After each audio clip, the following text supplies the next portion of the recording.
I opened the front door, the familiar creak of the hinges greeting me like an unwelcome reminder that nothing in this house felt familiar anymore.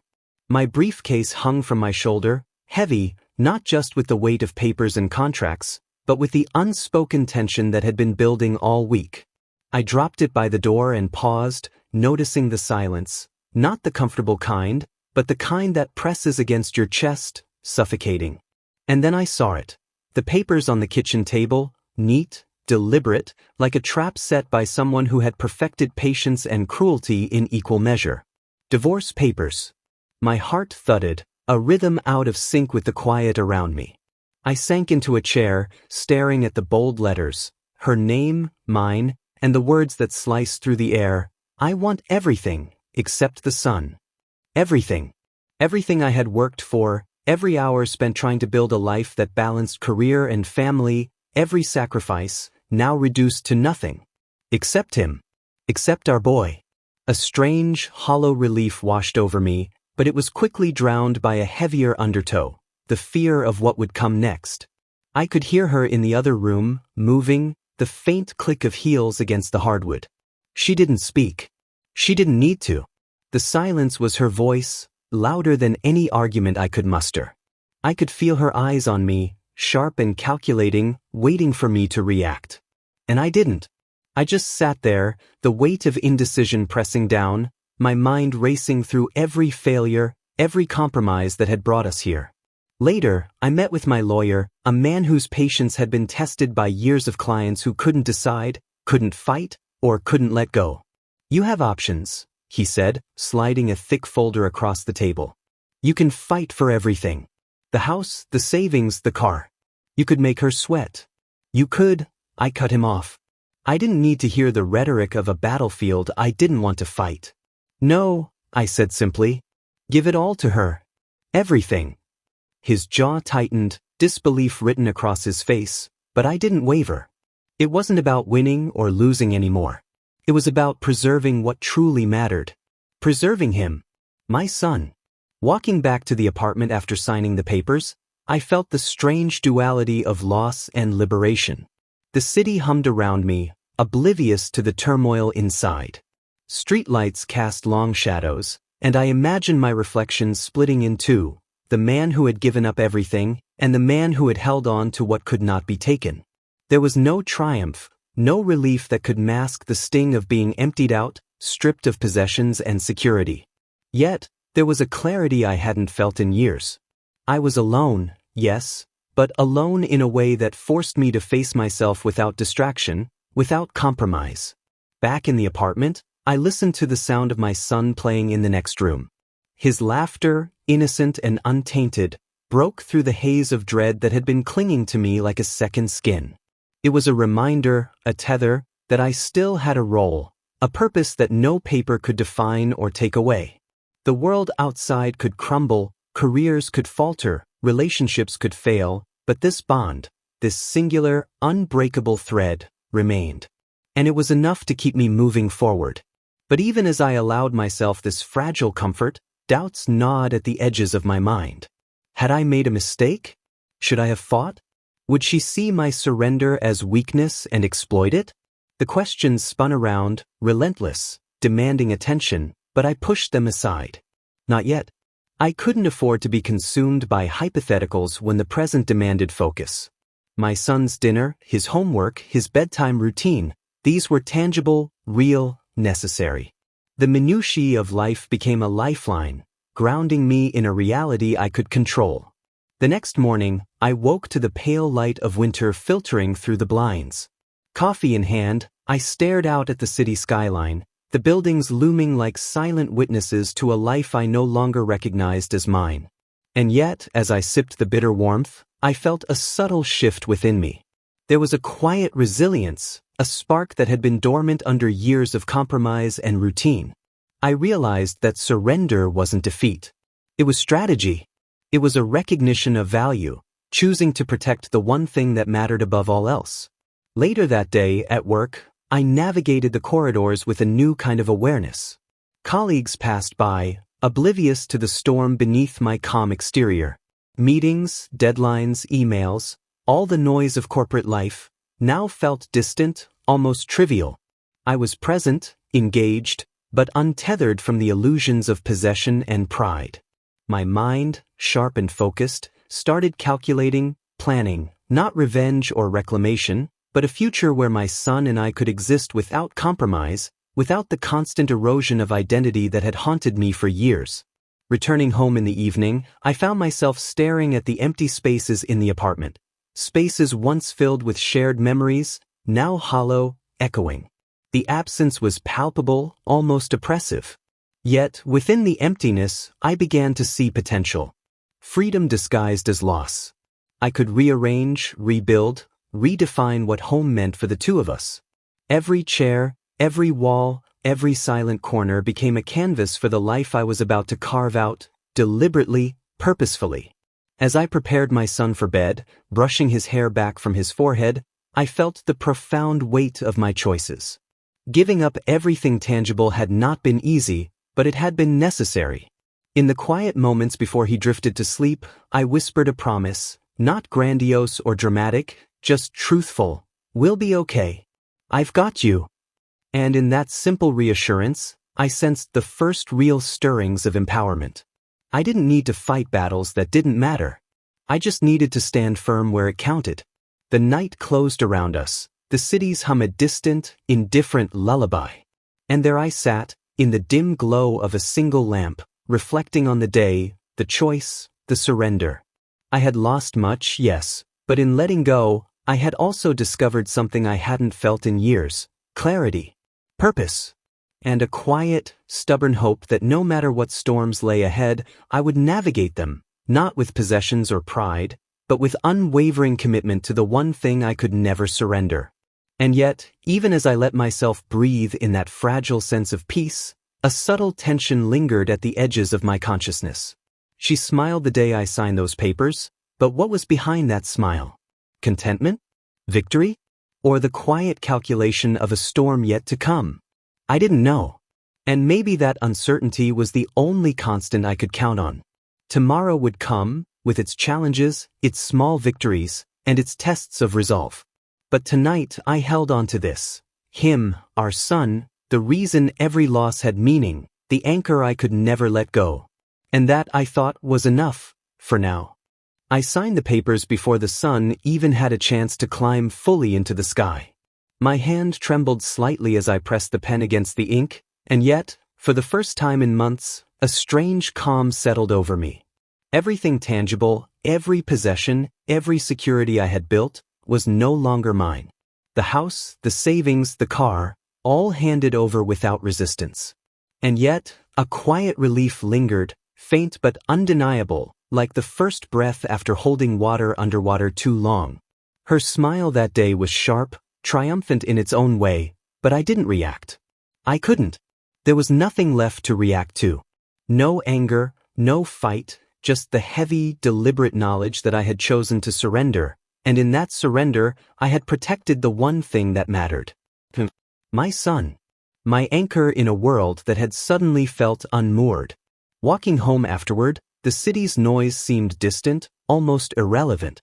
The cars, the chatter, the constant hum of life, they all continued without pause, oblivious to the fracture in mine. And yet, each step I took, each breath I drew, felt lighter, somehow. I hadn't lost everything. Not really.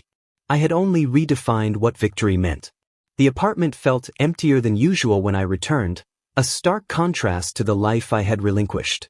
But emptiness has its own clarity. In that silence, I could hear my thoughts more clearly, sift through the fog of what had been, and consider what could be. The walls no longer echoed with argument or tension. They were quiet, receptive, waiting. Waiting for me to fill them with purpose rather than possessions. I watched my son play on the floor, building towers of blocks that collapsed as easily as my former life. And yet, his laughter, unfiltered and free, reminded me that some foundations never crumble. He was untouched by the loss, innocent in ways I had long since forgotten I could admire. Sitting beside him, I realized that everything I had surrendered was meaningless without this, without him. And perhaps, in giving up the world, I had gained clarity I couldn't have imagined while clinging to it. The evening stretched slowly, the kind of evening that allows reflection to stretch its fingers deep into your mind. I prepared his dinner. We ate in quiet conversation punctuated by his questions about school and his stories of the day. In his small triumphs and tiny frustrations, I found the rhythm of life I had overlooked.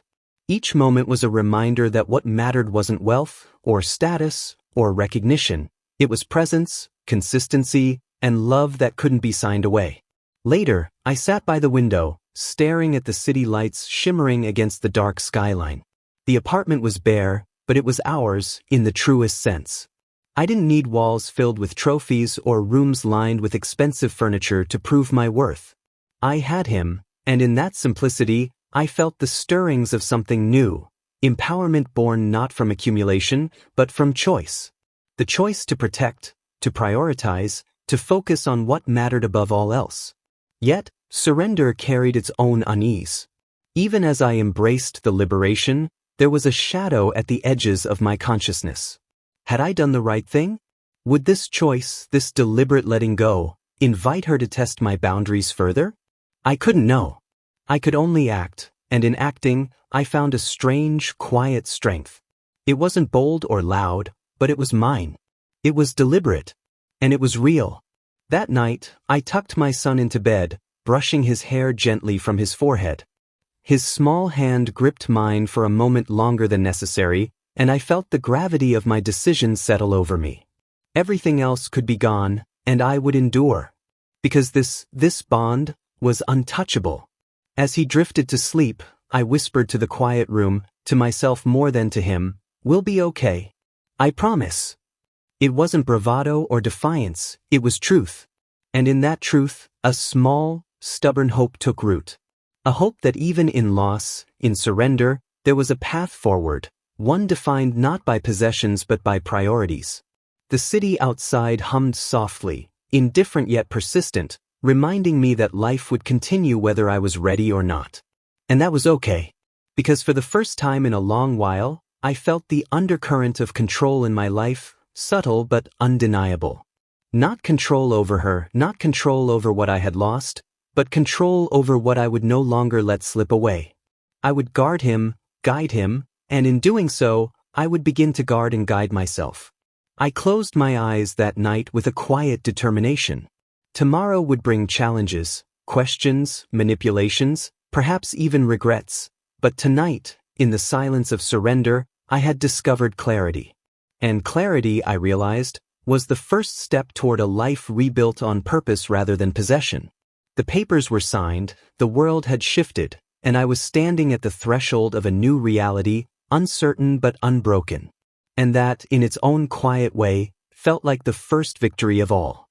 The apartment was quiet in a way that made every sound feel louder, sharper. My son's laughter bounced off the walls, filling the empty spaces I had once feared would swallow me whole. But beneath that laughter, a tension hummed, the subtle, invisible war my ex-wife waged from the sidelines. Calls that arrived at inconvenient moments, messages designed to provoke guilt, hints that I wasn't measuring up as a father. Each act was small, almost imperceptible, but cumulative, a slow erosion of control I had thought I possessed. I watched him stack blocks on the living room floor, collapsing towers over and over, undeterred. I envied that resilience. How easy it was for a child to start over, while I felt the weight of every decision pressing down on me like cement. Work had become another battlefield. Deadlines loomed, emails piled up, and I realized how much I had relied on routines to shield myself from emotional reality. Now, stripped of distractions, I faced both worlds, my career and my home, without any armor. I met with my manager that morning, a conversation that should have been routine, but my mind was elsewhere. Her eyes flickered with expectation, but I saw through it, felt it as a subtle challenge. I nodded, took notes, smiled when required, but inside, I was plotting, calculating. Not revenge, not defiance, just strategy. I needed to navigate the labyrinth of my obligations while ensuring that no one, especially my ex, could manipulate or undermine the delicate balance I was fighting to maintain. Evenings became exercises in focus and vigilance. I monitored his schoolwork, made sure homework was completed, prepared meals with care. Each task was a small victory, a reclaiming of agency in a life that had been threatened by surrender. Yet, every text from her, every reminder of her presence in our son's life, carried a subtle challenge. She wanted to assert influence, to remind me that even the boy I cherished was not immune to her reach. And I realized that I needed to be cleverer than her, quieter, patient, observant. It was during one of those late-night sessions, reviewing his school projects, that I noticed the pattern. Certain assignments had been altered, notes missing, instructions incomplete. My heart sank, but not from shock, from the realization that vigilance alone wouldn't suffice. I needed to act, to establish boundaries without confrontation, to assert control without igniting war. The irony was not lost on me. I had surrendered everything tangible, yet now I was engaged in a silent, invisible battle that required more cunning than any courtroom. I found an unexpected ally that evening. A casual conversation with another parent at school turned into advice, subtle suggestions on how to navigate co-parenting challenges without losing authority. It was small, almost accidental, but it planted a seed. There were ways to protect him, to ensure his well-being, without letting her manipulations dictate the terms. I felt a spark of hope, not triumph, not arrogance, but a quiet, determined possibility. In the quiet moments, after my son had fallen asleep, I sat by the window, looking out at the city lights that blurred together like a tapestry of life continuing unabated. I reflected on the strange duality of my existence, powerless in one sphere, yet gaining mastery in another. I had surrendered possessions, comfort, the illusion of control, but in doing so, I had sharpened my focus on what truly mattered. And that focus was becoming a weapon, subtle but potent. Conversations with my son, brief and simple, reinforced this clarity. His questions, his observations, his trust in me, they reminded me why every decision, every silent maneuver, mattered. I wasn't just fighting for now, I was shaping a future where he could grow secure, resilient, and unmanipulated. And in that shaping, I began to see the outlines of my own strength, a version of myself that had been dormant beneath years of compromise and fear. But even with this clarity, doubts lingered. Had I miscalculated? Was I underestimating her reach, her cunning? Each evening, the same questions whispered at the edges of my thoughts. Yet I realized that this uncertainty wasn't weakness. It was a sign that I was awake, alert, engaged. In contrast to my past complacency, I was now vigilant, responsive, and deliberate. Night after night, I documented, organized, reflected. Every message, every interaction, every pattern was cataloged mentally, ready for the day I would need to assert myself more firmly. The silent war was exhausting, subtle, but it honed me, forced me to be present in ways surrender had not. I had given up everything tangible, but now I had discovered a different battlefield, one that mattered more than any house, any car, any savings account. And as I closed the journal one night, my son asleep beside me, I realized the paradox. Surrender had freed me to fight in ways that mattered. My victories were no longer measured by possessions or prestige, but by control over influence, by the quiet shaping of his environment, and by the slow reclamation of my own identity.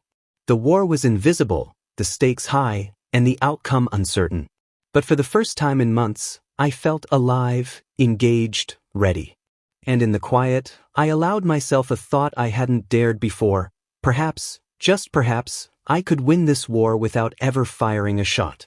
That was the promise I clung to as sleep finally claimed me, the silent determination to navigate each day, each challenge, each subtle provocation, with clarity, patience, and unyielding commitment to the one thing that mattered most. The day started like any other, but the air felt heavier, as if the apartment itself knew that boundaries were about to be tested. I watched my son prepare for school, tying his shoelaces with careful concentration, and felt a pang of both pride and fear. He was growing, learning, and yet still vulnerable in ways that reminded me of the delicate balance I had to maintain. It wasn't just about his safety or happiness. It was about protecting him from the subtle manipulations that lurked just out of sight. Mid-morning, a call arrived from the school. An assignment, incomplete and altered, had caused confusion. A teacher's note hinted that someone had intervened, not maliciously, not overtly, but enough to disrupt. My heart sank, but not from surprise. I had anticipated this, I had braced for it.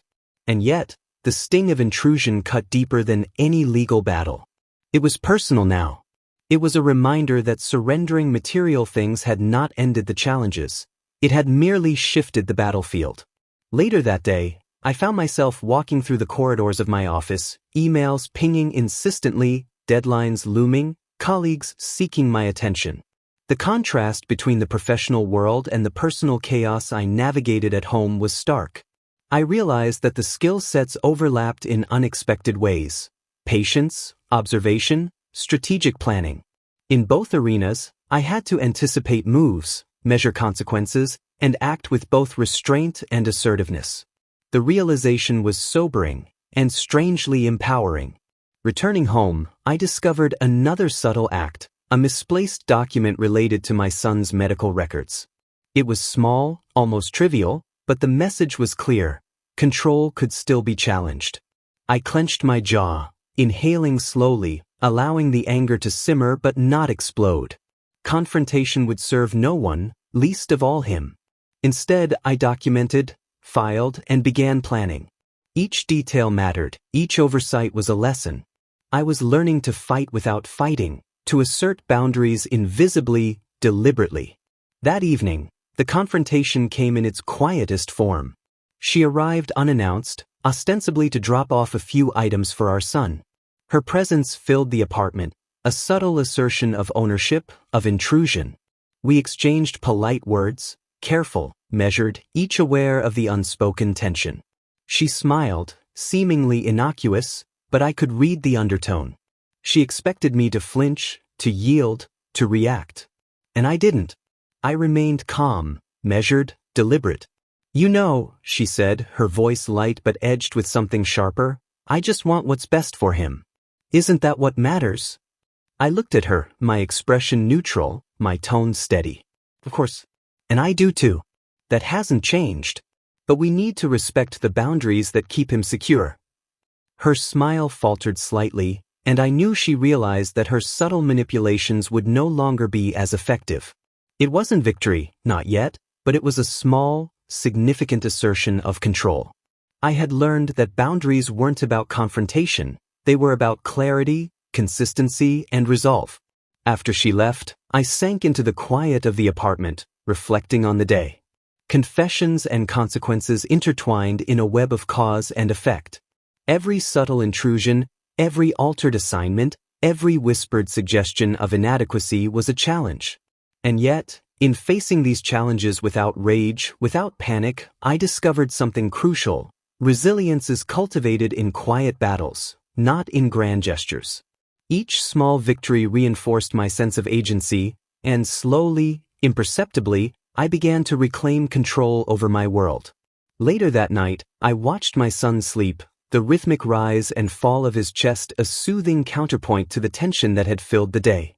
I whispered a quiet promise to myself. I will protect him, guide him, and ensure that the influences around him are constructive, not manipulative. This was more than fatherhood. It was a test of character, of patience, of strategic thinking that I had never fully appreciated until now. The city outside carried on, indifferent, relentless, and I felt the paradoxical peace of being part of it yet separate, engaged yet protected. Each challenge, each subtle provocation, became a lesson in clarity, resilience, and foresight. I realized that surrendering everything tangible had sharpened my focus, heightened my awareness, and forged a quiet strength I hadn't known I possessed. And as I closed my eyes that night, reflecting on the confessions and consequences of the day, I felt a subtle but growing confidence. The path ahead would not be easy, more challenges, more manipulations, more tests of patience and resolve awaited. But I knew, deep within, that I had begun to navigate these waters with intention and clarity. I was learning to fight in ways that mattered, to protect what was truly important, and to reclaim my identity in a world that had once threatened to strip it away. The war was silent, the stakes high, but I was ready, alert, and unbroken. It was a mundane morning at the school drop-off, or at least it appeared so. Children shuffled in pairs, backpacks bouncing, parents chatting in fragments of casual conversation. I kept my eyes on my son, his small hand gripping mine, and my thoughts half on the day ahead, half on the invisible battles that awaited us at home. That's when I noticed her. Another parent, someone I had seen in passing but never spoken to. Her presence was quiet, observant, a mirror of the awareness I had been cultivating in myself. And somehow, in a moment of shared understanding, a conversation began. We talked about school routines, teachers, the challenges of balancing work and parenting. Her words were simple at first, casual, but then she began to offer subtle advice. Small strategies for co-parenting, ways to assert boundaries without igniting confrontation. It wasn't coaching, it wasn't advice from a textbook, it was lived experience, practical and grounded. And I listened, absorbing each word like a lifeline. This was unexpected, an ally in a place I hadn't thought to look. After that conversation, my perspective shifted slightly. It was one thing to defend and protect in isolation, relying solely on my own instincts and observations. It was another to have a guide, someone who had navigated similar terrain and emerged intact. Her insights weren't a crutch, they were tools, subtle, effective, and adaptable. For the first time in months, I felt that spark of hope rekindled, that quiet determination that had carried me through surrender and silent battles. Back at the apartment, I put her advice into practice. I began organizing, documenting, and anticipating challenges with greater precision. Messages from my ex-wife, minor manipulations, subtle tests, all became data points, part of a larger strategy rather than triggers for panic or reaction. I realized that control wasn't about confrontation, it was about clarity, consistency, and the ability to act with foresight. That evening, I shared a moment with my son that underscored the importance of this subtle empowerment. He struggled with a school project, frustration and doubt clouding his small features. I guided him patiently, showing him how to approach the problem step by step, without imposing, without taking over. The joy when he completed it himself, the quiet pride he radiated, reminded me of the delicate balance I had to maintain in my own life. Empowerment, patience, observation, these weren't just lessons for him, they were lessons for me. Work continued to demand attention, deadlines pressing, colleagues seeking input, but I noticed a change in myself. The sharpness that had been dulled by months of surrender was returning. I approached problems strategically, anticipating challenges rather than reacting to them. I realized that the surrender I had embraced earlier had not been defeat, it had been recalibration. I had relinquished what didn't matter to reclaim what truly did: focus, presence, and clarity. Night fell and I reflected on the day. The conversation with the parent, the small victories with my son, the subtle shifts in my approach to work and life, they all reinforced a quiet truth. Strength didn't always need to be loud or visible. Sometimes, the most profound victories were those that occurred without spectacle, in the spaces where intention met patience, where observation became strategy. And yet, there was an underlying tension, a reminder that the path ahead would not be easy. My ex-wife's subtle manipulations would continue, testing boundaries, probing for weaknesses. But I felt prepared now, armed with insight and awareness I had lacked before. The war was ongoing, invisible, relentless, but I had allies, both external and internal, and I was beginning to understand how to wield them. Before bed, I watched my son sleep, the small rise and fall of his chest a steadying rhythm. I whispered a promise to him, to myself, to the quiet ally who had unknowingly illuminated the path forward. We'll navigate this together. Step by step, day by day.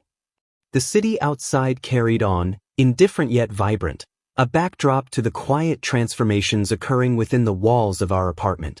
I realized that empowerment wasn't a single act. It was a process, built in small increments, reinforced through practice and observation. And with that realization, I felt a sense of momentum, a subtle but undeniable surge of purpose that would carry me into the challenges to come. The silent war continued, yes, but I was no longer merely reacting. I was strategizing, adapting, preparing for the moments where subtle action would matter more than loud declarations. And in that preparation, in that deliberate recalibration, I discovered a power I hadn't known I possessed: quiet, patient, and formidable. Tomorrow, the challenges would continue. But for the first time in a long time, I felt ready, alert, and capable of meeting them head-on. The day began with a weight I couldn't quite shake, a sense that something pivotal was on the horizon. Even my morning coffee, steaming and bitter, couldn't ground me completely. I sensed the shift in the air, subtle, like the calm before a storm, and I knew that today demanded more than observation and patience. It demanded action. Work had presented an opportunity that I couldn't ignore, a project that required boldness, innovation, and risk. Normally, I would have hesitated, overthinking the potential for failure, the cost of stepping outside the familiar. But something had changed in me. The silent battles at home, the strategies honed through surrender and vigilance, had sharpened my instincts. I recognized that this project was more than a career move. It was a test of my resolve, a chance to reclaim agency in a domain I had let feel stagnant. At the same time, subtle signs of intrusion into my son's life continued. A message from a teacher hinted that his routine had been disrupted, minor instructions ignored or altered, small manipulations meant to unsettle him. I felt the familiar tension tighten in my chest, but I didn't panic. This time, I had a plan, a strategy built from weeks of observation and reflection. I would act, but deliberately, decisively, without allowing anger to cloud judgment. I spent the morning preparing, mapping out both the project and the measures needed to ensure my son's environment remained stable. Notes, reminders, contingencies, every detail accounted for. There was an almost meditative focus to it, a quiet satisfaction in turning vulnerability into strategy. I wasn't just responding anymore. I was orchestrating, guiding outcomes without overt confrontation. And in that orchestration, I felt a surge of empowerment I hadn't experienced in years. By midday, the first confrontation emerged. A subtle challenge from my ex-wife arrived in the form of a casual remark during pickup. "I hope you're keeping up with his schedule," she said, her tone light but edged with implication. I met her gaze steadily, aware that any hesitation would be perceived as weakness. "I'm fully on top of it," I replied calmly. "Everything is being handled." It was simple, firm, and non-reactive. She studied me for a moment, perhaps testing for cracks, then smiled faintly and turned away.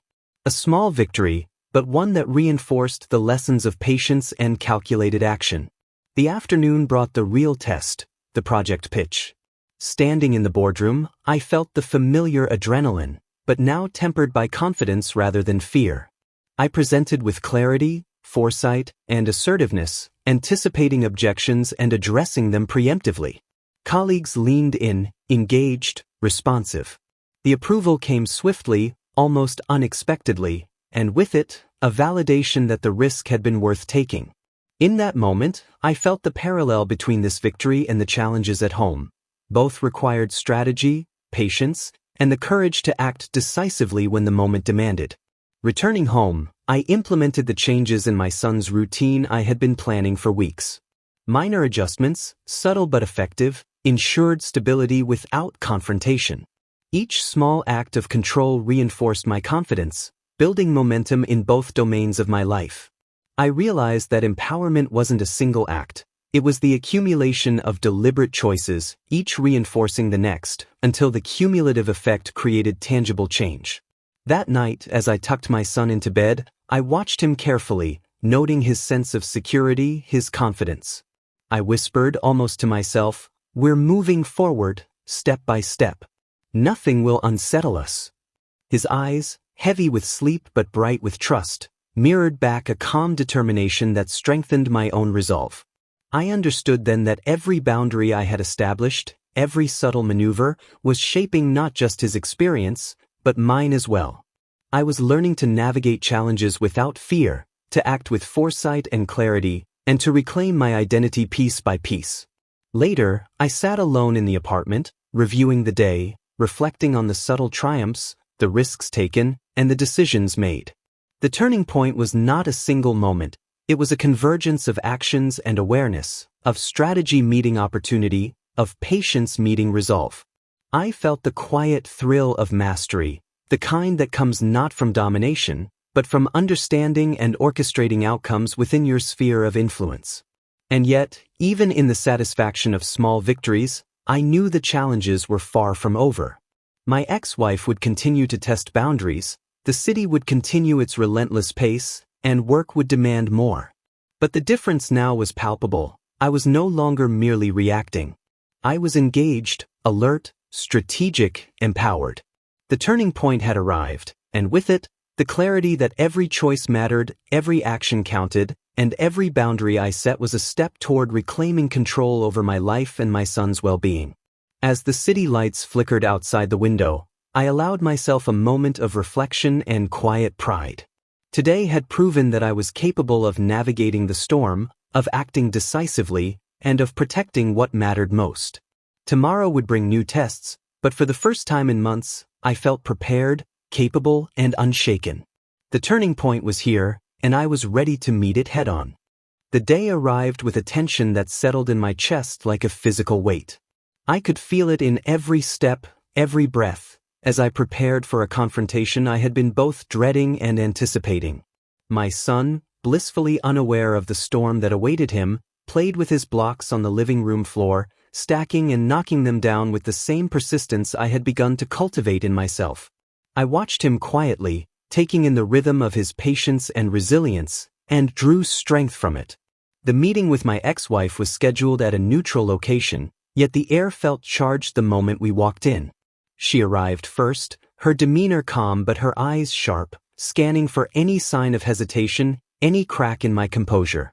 When I entered, our gazes met, and for a moment, silence reigned, a charged pause that spoke volumes about all the battles, subtle and overt, that had preceded this encounter. We exchanged pleasantries, polite but measured, each aware that words would carry weight far beyond their surface meaning. I felt the familiar surge of focus, the clarity that had grown from weeks of observation, strategy, and quiet victories.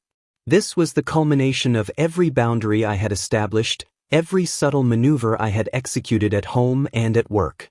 The stakes were high, the outcome uncertain, but I was ready. "You've been handling his schedule," she began, her voice calm but precise, testing, probing. "I just want to ensure he's well cared for." I met her gaze steadily, my tone deliberate. "He is. We have routines in place, boundaries that are respected, and I am fully committed to his well-being." Her eyes narrowed slightly, the first hint of recognition that her subtle strategies might no longer work. She tried again, a softer approach this time, appealing to emotion rather than manipulation. "I know you love him, but sometimes it feels like decisions are being made without me." I leaned in slightly, voice firm but calm. "All decisions are made with his best interest in mind. That hasn't changed, and it won't. He thrives under consistency and clear boundaries, and that is what I provide." The conversation continued, a careful dance of words, each sentence a test, each response a reinforcement of the boundaries I had painstakingly established. There was no anger, no shouting, only clarity, precision, and the steady assertion of my role as a father and protector. With every exchange, I felt the subtle shift. She was recalibrating, realizing that the strategies that once unsettled me no longer held power. As the meeting concluded, I felt a rush of relief, not from triumph over her, but from the confirmation that I had maintained control, not through confrontation, but through clarity and consistency.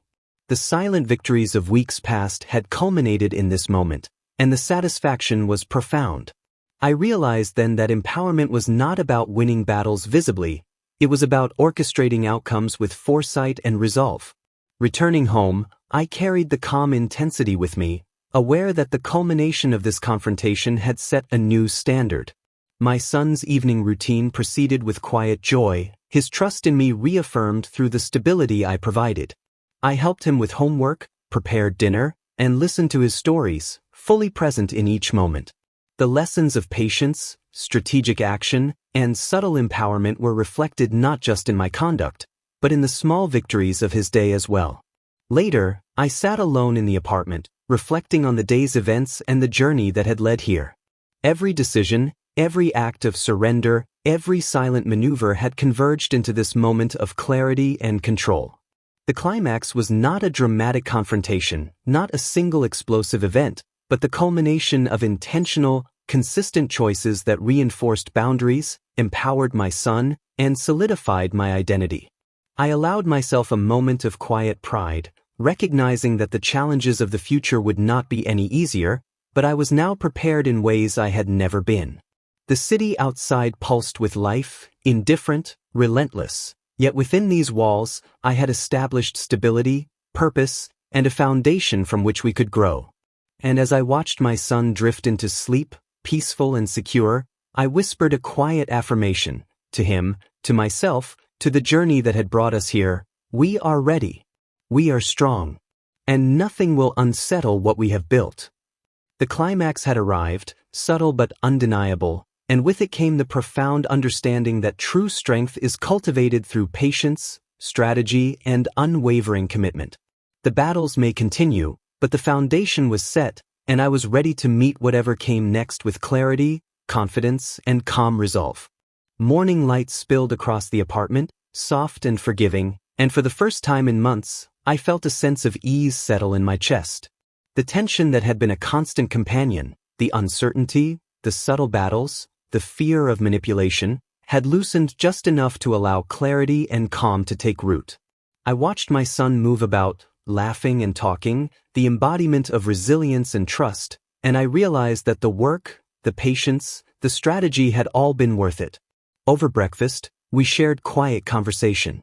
He spoke of school projects, friendships, and small triumphs. I listened, responded, guided, fully present, fully engaged. In these moments, I recognized the subtle power of consistency and presence. The battles of the past weeks, months even, had not been fought for possessions or pride, but for this, the security, happiness, and growth of my son. That clarity grounded me in ways nothing else could.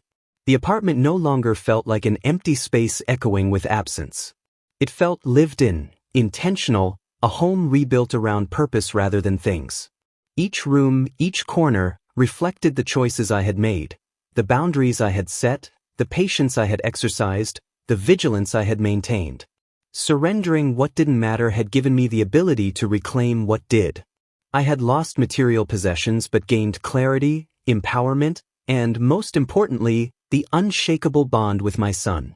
Throughout the day, subtle reminders of the past surfaced: a misplaced document, a memory triggered by an old photograph, a passing thought about the confrontation with my ex-wife. Each one was a test, a gentle nudge to assess my resolve. But I met each moment with calm confidence, understanding that these echoes no longer held power over me. I had acted with intention, set boundaries, and remained vigilant without letting anger dictate my choices. The lessons were learned, the strategies embedded, and the foundation unshakable. In the afternoon, I ventured outside with my son, hand in hand, walking through the park where laughter and sunlight created a backdrop of possibility. We talked about small adventures, about the future, about dreams that weren't clouded by conflict or compromise. In that moment, I felt a sense of liberation, a recognition that life could be rich and meaningful even after loss. The freedom to choose focus, to protect what mattered, and to cultivate growth, that was the victory that mattered most. Evening brought reflection. I sat alone, the city humming in the distance, and considered the journey we had undertaken. The breaking points, the silent battles, the unexpected allies, the turning points, and the climactic confrontation all led to this space of understanding, empowerment, and intentional living. I realized that life would continue to test me, to challenge boundaries and patience, but I now possessed the tools, the clarity, and the resilience to navigate it with grace and purpose. Before bed, as I watched my son drift into sleep, I whispered a promise. We have what matters most. We will navigate the world together, step by step.